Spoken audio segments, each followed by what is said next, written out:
Hi, this is Arlene Martino again, back with you for Long Live the Republic #4. I'm calling this program Aaron Burr, an Early U.S. Trader.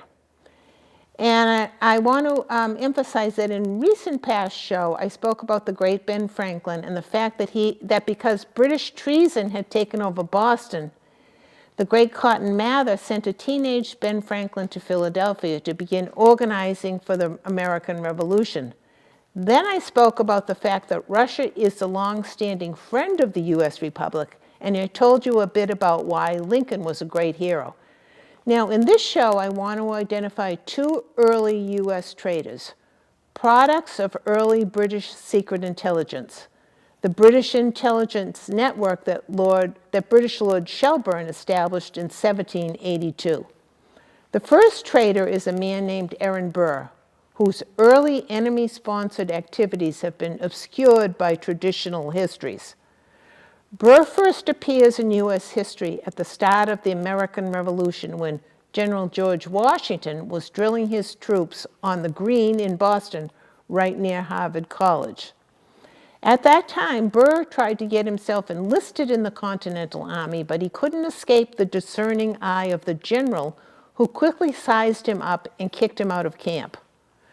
So Burr set out on foot to join up with another eventual trader, Benedict Arnold, who was planning to join up with Montgomery in Montreal for an assault on the British fort in Quebec.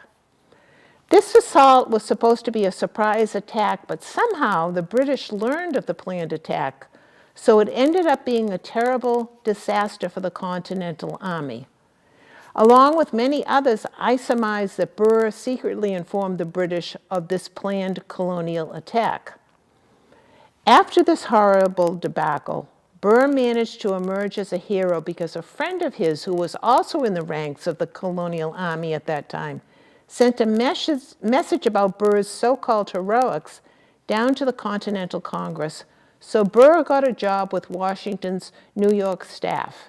In that position, on behalf of the British, he got to copy top-secret documents until General Washington learned that he was working there and quickly had him fired.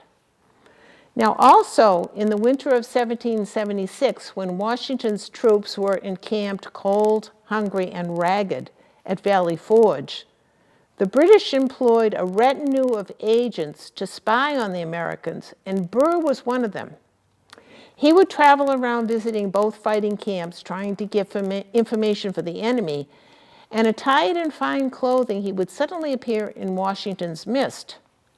To deter suspicion, he would say that he was finely dressed because he had been raiding British supply wagons, but General Washington never believed him, and once again just kicked him out of camp. Now, after Burr retired from the military, he studied law and then married the widow of James Prevost, who had been a high-ranking British military officer. But Burr's treachery had only just begun because by 1799, he'd become a powerful New York political boss. In that position, he was able to get a charter from the state of New York for the purpose of establishing the Manhattan Company. With this charter, he said that he wanted to furnish the city of New York with fresh water so that he could prevent the spread of waterborne diseases.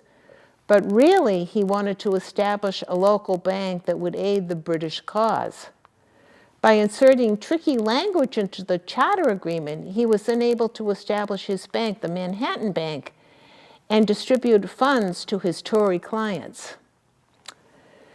Now, in that same year, Burr also ran for a seat in the New York legislature, but lost because his many crooked dealings were exposed.